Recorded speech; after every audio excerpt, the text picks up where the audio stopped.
Kingman Archipelago is situated less than 3 kilometers away from Xiamen, China. On the map, it appears as an enclave surrounded by Chinese territorial waters, geographically distant from Taiwan. On February 14, 2024, 2 Chinese fishermen drowned while being chased by the Taiwanese Coast Guard in waters near Kingman, which fall under Taiwan's jurisdiction. Following this incident, the Chinese government announced an expansion of maritime patrols beyond agreed-upon boundaries. This incident reignited international focus on the Taiwan Strait situation. 因为我们经历过战争嘛，我们是觉得说和平是人民的最高价值嘛，战争只能带来伤痛。其实大家都会说想要和平，可是我们不太谈要用什么样子的方式去和平，也不希望离开是一种被迫的。 Kingman is the only place in Taiwan where the People's Liberation Army has landed and fought battles. Its unique wartime history has shaped a distinct culture and way of life on the island. Since the 1950s, these islands have been on the front lines facing communist China. Leaving out Quemoy and Matsu, draw a line in effect, abandoning these islands to the communists. Over the decades, the history of war has shaped these islanders' unique ways of life. They are the frontline residents.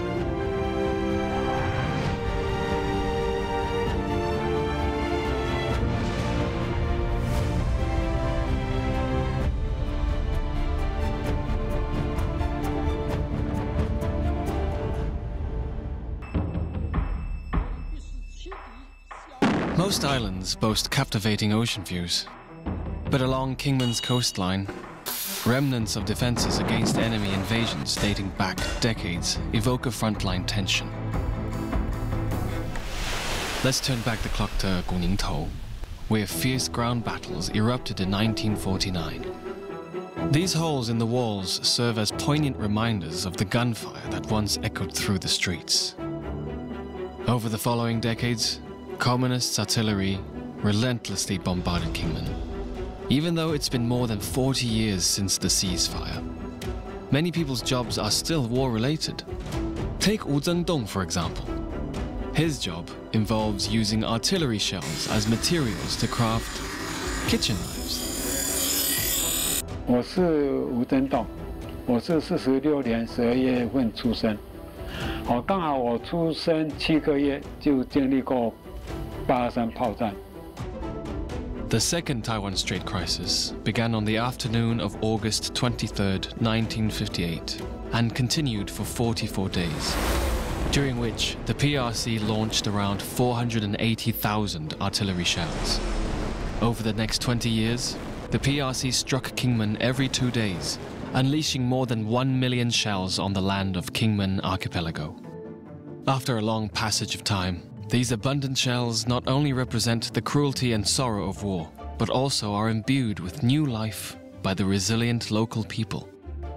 我们的那个年代就是戒严时期，因为他刚好从我1岁打到我20岁，所以说几乎是陪我一起长大的。那时候也是，就是说在外面蛋壳很多啊，捡来的话也不是直接做菜刀，那时候都是做什么呢？先做一些农用的那个镰刀、锄头。 这些是最大宗的，那时候觉得说，做出来大家的反应都很好，都觉得很好用，而且又很耐用，所以说大家就会觉得说，那就用这个来做菜刀用看看，因为那时候几乎你看部队里面的厨房嘛，看到，这个炮弹做到很好用，所以他们就会捡到炮弹片也好，没有捡到的，他们就到店里来，直接在现场我们帮他做，然后就退伍之后带回台湾。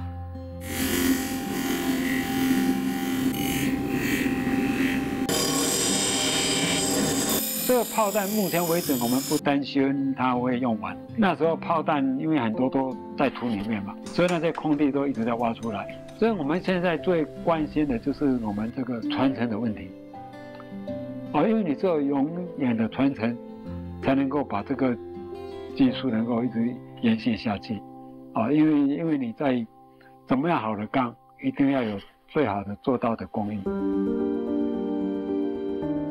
Aside from passing down his skills, Wu Zhendong, born in the year of the second Taiwan Strait crisis, feels it's critical as a Kingman resident to pass on memories of war to the next generation, ensuring that history doesn't fade with time. Meanwhile, Wang Ling, born in the 1980s and 20 years younger than Wu, has less direct experience with war, but shares a similar desire to safeguard the memories of the island's wartime history for future generations. 我叫王玲，是金门人，1985年出生的。金门是1992才解除战地政务，然后我是1985出生的，所以其实还有7年的时间是战地政务。而且1992虽然已经解除战地政务，但是没有那么快立刻就变成完全不一样，还是有很多军人在金门。其实每个村庄后面都会有一些军营，我们家的也是。然后我以前去学校的路上，就会看到一些阿兵哥一边那个精神达数的这样子跑步，然后绕过我们村庄的外围这样。一些军用品店啊、红茶店，或是那个冰果室、撞球间等等，你会看到很多阿兵哥会去消费的场所。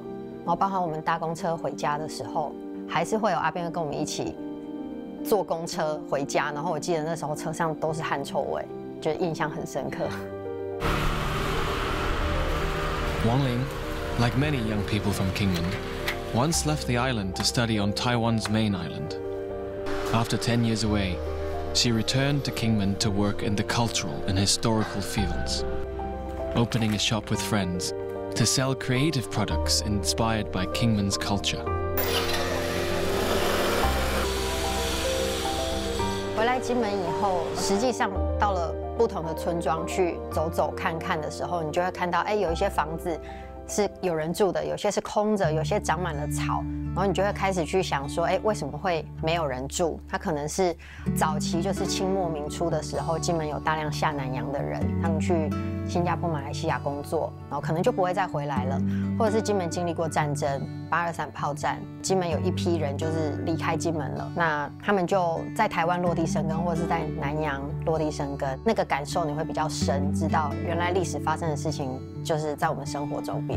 就是有一些是课本上，或者是某些展馆上面介绍金门的历史，可是我透过一些访问的时候，就可以从他们身上知道在他们生命中发生的故事。那我觉得那个历史会比较真实一点。Wang Ling embarked on a journey to rediscover her hometown's history, delving deep to uncover Kingman's past before the devastating outbreak of war and its transformation into a military base. How did the Kingman we know today come to be? The pivotal event was the Chinese Civil War in 1949, when Kingman Archipelago was transformed into a large military camp by the Chinese Nationalist Party, or KMT, restricting residents' freedom of movement. This isolation severed Kingman's commuter traffic with Xiamen, trade with Southeast Asia, and global connections. Consequently, Kingman's fishing industry declined, leaving the island heavily dependent on soldiers as its main consumers. Wang Ling takes on the role of a storyteller, helping people understand how war altered Kingman's fate. 移居过来这边的泉州的今天这个导览叫做军管时代下的生意经。然后我们讲的军管时代泛指就是在讲1949开始国共战争之后，一直到1992年。金门才正式的解除战地政务，这条路线是带大家在这个后埔老街去看一看，就是会走进一些店家，因为他们被军人来到金门影响过他们的这个经济的状况。然后我们等一下也会带大家去看一些洋楼或者是宗祠庙宇，都是被阿兵哥占据过的。片还要按照顺序。那我们接下来到这个巷子，这里是城市宗祠，大家应该想象里面就有很多的神主牌位。当它变成公部门的福利社、物资供应处的时候，所有的牌位都被清走了。等于那一段时间其实都是由军人跟以战地怎么样存活下来，怎么样反攻大陆这样子的前提下去操作，就是整个金门岛这样子的问题。但我们其实很少很细致的去讨论这些事。In the past, life for the people of Kingman often resembled places like the Chen family ancestral hall, where compromises were made to serve the military. Can you imagine your home's front door being dismantled for military use? Or soldiers suddenly occupying your house without your consent? 我们这一代不是直接经历战争的这一代，比较是后2、3代的人，远远的去看这段历史，我觉得蛮重要的。然后我自己在做的这个导览路线，也是希望大家可以透过比较深度的走访整个街道，然后去知道一些正面、反面，或者是一些很纠结的部分。我希望可以用导览的方式，让大家可以去多反省过去那一段历史。就是它不是直接的说是好的或是不好的，但是有很多很复杂的东西，我觉得需要透过导览的方式让大家知道。Why is it important for everyone to understand the history of a small island? Because by examining events through the perspective of a frontline island, we gain deeper insights into humanity's experiences, struggles, and choices in times of war and peace. 大家可能有听过金门有单打双不打这样子的历史，它就是单号炮击金门，双号不会打金门。但是我们不知道单号是从12点开始，还是它是早上8点、12点，就中午12点之类的。所以每个房子都需要有这样子的防空洞。那当时的炮呢，单打双不打打过来的时候，它打的是宣传弹，它不是要把人打死，可是它打到你的屋顶，塌下来，你还是会受伤。Due to the need to withstand bombardment, many places and families in Kingman have air raid shelters. Today, Mr. Wu also took us to visit the abandoned air raid shelters in his village. 像这种防空洞，算是家里比较有钱的，可以盖在自己的这个家里面。好啊，像一般我们那个年代，我们的防空洞是在门口，好，我们是很多人共建的，好，所以说我们里面住的人会比较多。823炮战那时候刚好7个月，40几天那段时间，我几乎都是在那个土坑里面，因为里面旁边没有水泥，所以会比较潮湿，所以变成说，我爸爸说那时候我小时候就常常一直发烧。我当然那时候从小的时候，我们对于这个黄洞比较有感情，因为它几乎在我这20年中间，我们几乎都离不开它嘛。所以在我们的童年的时候，我们以前也没有什么可以娱乐消遣的，所以我们都是会钻防空洞。因为以前的防空洞不是光一个死的防空洞，以前的防空洞都会在这个防空洞跟另外一个防空洞在中间会打出一条通道。所以那个时候我们的童年的时候，白天有时候没事，我们就会从这个洞，大家就是跑到另外一边的防空洞。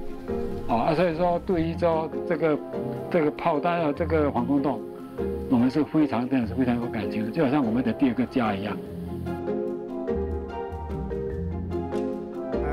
Wu encounters relatives with whom he played with in his childhood, reminiscing about the bittersweet moments spent in the air raid shelters.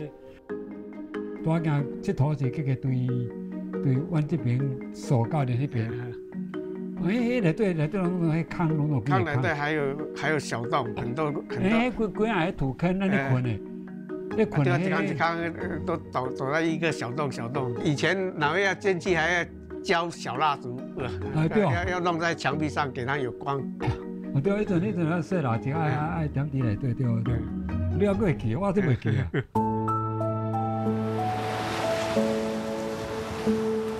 For centuries, Kingman has had close interactions with Xiamen due to their proximity, making them almost like family. However, after the outbreak of the Chinese Civil War, Kingman became a frontline battleground for the Republic of China against Communist China, leading to nearly 40 years of restricted access between the two sides. It wasn't until 2001, half a century later, that direct travel between these two nearby islands was restored, and Kingman and Xiamen quickly resumed their close exchanges. How do Wang Ling and Wu Zhendong, living in Kingman, view their relationships with China now? 我先生是北京人，对，他不是台湾人，他是中国人这样子。Wang Ling once studied in Beijing, where she met her husband through their shared love for music. The couple, along with their twins, settled in Kingman and run a traditional courtyard-style guest house. 我觉得有一部分的人确实是比较亲近中国那一边，但是他究竟亲近的是政治，还是说是文化上？我觉得这件事情没有被好好的谈出来。其实有很多人，就像他是因为有姻亲的关系，文化语言上，或者是你常常去那边消费，有这种生活圈的概念，所以你会比较亲近。像从两岸开放之后，那时候，很多人有些人会觉得说，大陆会不会觉得说，这个炮弹是以前打的，他们不会来买？事实上，有时候大家的想法会多余的。事实上，他们来了之后，他们觉得这个很有意义，它代表着战争与和平。它不光只是一把刀，它这把刀也是就像我们金门的一个近代史。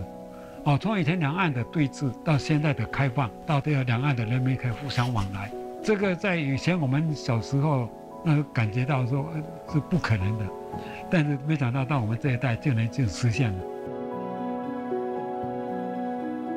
不管我们会不会打仗，因为我们经历过战争嘛，我们是觉得说和平是人民的最高价值，战争只能带来伤痛。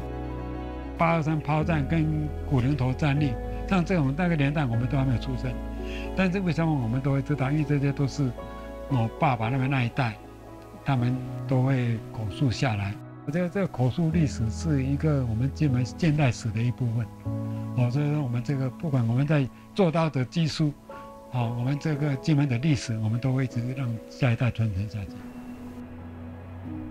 Wu Zhendong, who has experienced war, believes that war is truly cruel, and we should cherish peace and strive to prevent future conflicts. However, Wang Ling, from the younger generation, feels that Kingman residents and Taiwanese people lack a profound understanding of war. She fears that this perceived peace may be fragile.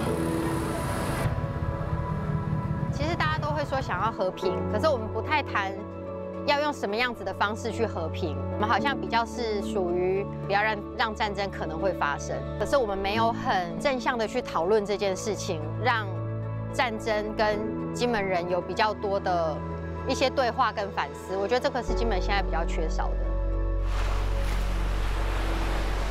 These memories of war need to be passed down, especially as the military threat against Taiwan from the Chinese People's Liberation Army has continued to increase in recent years, with Kingman still at the forefront.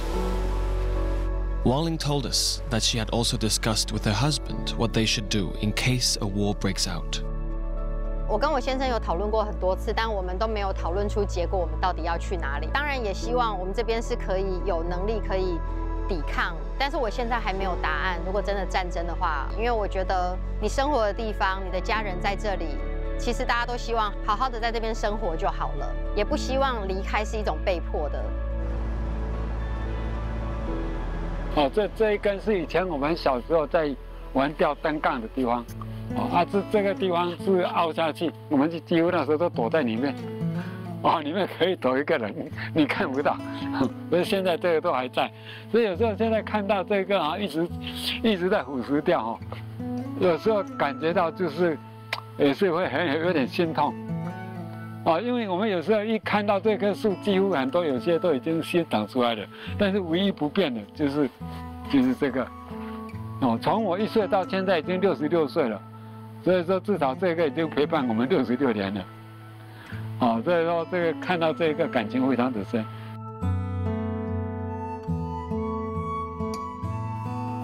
我会知道这里是我的根，是因为看过我阿公他当时如何经历一些战争，然后把一整个家担负起来，然后种田，其实是很踏实的在生活。